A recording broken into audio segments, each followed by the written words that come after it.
Have you ever poured your entire soul into a single moment, only to have it shatter in your hands? I was down on one knee on the frozen cobblestones of Astor Street, the diamond ring in my shaking hand catching the weak winter light of a Chicago afternoon. I was reproposing to my wife, Sarah, but the look in her eyes wasn't joy or even surprise. It was pity. Cold, distant pity that told me I was already a ghost in her life. What secret was she hiding behind that perfect smile, and how would it end up destroying everything we had ever built? Before you find out what happened next, make sure you hit that subscribe button and turn on notifications. You won't want to miss the end of this story. It had started subtly, late night at the office here, a new work friend named Mark there. Sarah, my wife of 10 years, was a partner at a big law firm downtown. The hours were always long, but this felt different. The air in our Lincoln Park brownstone grew colder, filled with unspoken words and the faint, unfamiliar scent of a man's cologne clinging to her clothes. I'd ask about her day, and she'd give me one-word answers, her eyes glued to her phone, a small, secretive smile playing on her lips. She started dressing up more, not for me, but for client dinners that stretched late into the night. The humiliation was a slow burn. One evening, we were at a gala at the Art Institute of Chicago. I saw her across the room, laughing with a handsome, smug-looking man. It was Mark. The way he placed his hand on the small of her back, the way she leaned into him, it was too familiar, too intimate. My blood ran cold.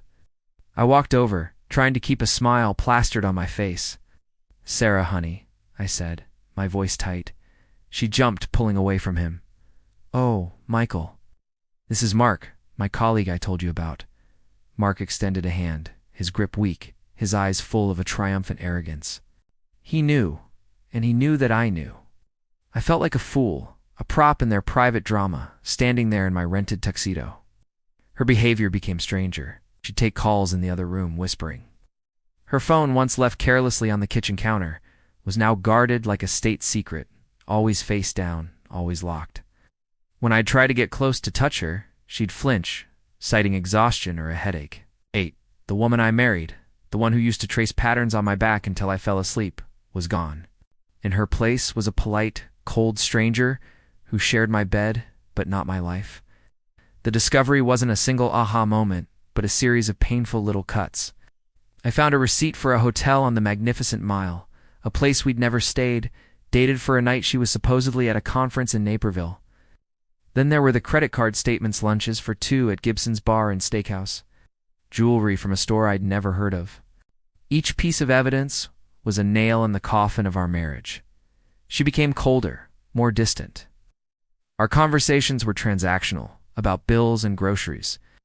The warmth we once shared had evaporated, leaving behind a chilling void. They grew bold, feeling untouchable. One Saturday, I came home early from a Cubs game at Wrigley Field, hoping to surprise her. As I turned onto our street, I saw his car, a sleek black Audi, parked right in front of our house. My heart hammered against my ribs. I walked in to find them in our kitchen drinking my best whiskey, laughing. They weren't even trying to hide it anymore. Sight of him in my home and my space broke something inside me. "Get out," I whispered, the words barely audible. Sarah just rolled her eyes. "Don't be so dramatic, Michael." That was the night I finally broke. After he left, the dam burst. I confronted her with everything, the receipts, the texts I'd glimpsed, the lies. She didn't deny it. She just stood there, arms crossed, with a look of utter indifference. "So what if I did?" she said, her voice dripping with contempt. "Mark gives me what you can't. Excitement, ambition. He's going places. What are you doing, Michael? Still tinkering with your little app in the basement?" Her words were designed to gut me, and they did. I spent that night on the couch, the silence of the house screaming louder than any argument. The love was gone. All that was left was rage. A cold, calculating calm settled over me. The pain was still there, but it had crystallized into a singular purpose: revenge. I wasn't just going to leave her. I was going to dismantle the life she had so carefully constructed. I hired a private investigator, a grizzled ex-cop who knew Chicago's shadows better than anyone. For weeks, he followed them. He gave me everything: photos of them kissing in Grant Park, videos of them entering that same hotel, audio recordings of their conversations where they openly mocked me. I saved every file, every image, every damning word. My basement. Once my workshop for a hopeful future became my war room. While gathering proof, I started setting the traps. Sarah had always been careless with our finances, leaving them entirely to me. I quietly began moving assets, liquidating shared investments, and securing my own money in accounts she couldn't touch. I knew her firm was about to announce a major promotion, one she and Mark were both competing for. It was the culmination of her entire career. I also knew her firm had a strict morality clause for its partners. Her perfect image was her most valuable asset, and I was about to set it on fire. The day of the promotion announcement arrived. It was being held at a lavish banquet at the Palmer House Hilton. I knew the firm's senior partners, the city's legal elite, would all be there. This was my stage.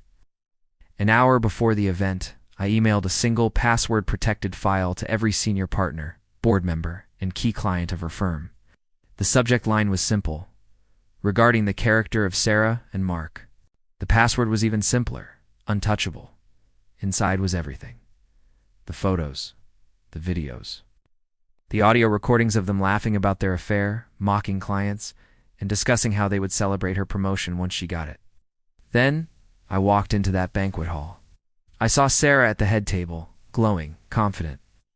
Her eyes met mine across the room, a flash of annoyance in them. She had no idea.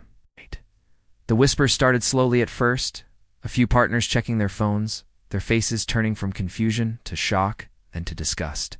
The murmur grew into a low roar. Sarah's smile faltered. She looked at Mark, whose face had gone pale. Then she looked back at me. I just stood there, by the entrance, and gave her a small, empty smile. Her world was collapsing in real time, and everyone was watching. Her boss, a stern older man, stood up, walked to the podium, and simply said, "The announcement is postponed." The silence that followed was deafening. Sarah just sat there, frozen, her face a mask of horror as she finally understood. She lost everything: the promotion, her job, her reputation. Mark was fired immediately and vanished. She was a pariah in the legal community she had worked so hard to conquer. When she came back to the house, a broken, weeping mess, I had already packed my bags. The locks were changed. The divorce papers were on the empty dining room table. She begged, she pleaded, she screamed, but I felt nothing. I just looked at the shell of the woman I once loved and walked out the door without a word. I never saw her again. Sometimes late at night I drive past that big empty brownstone on my way home to my small, quiet apartment. The lights are always off. I heard she left Chicago, but no one knows for sure where she went. The end.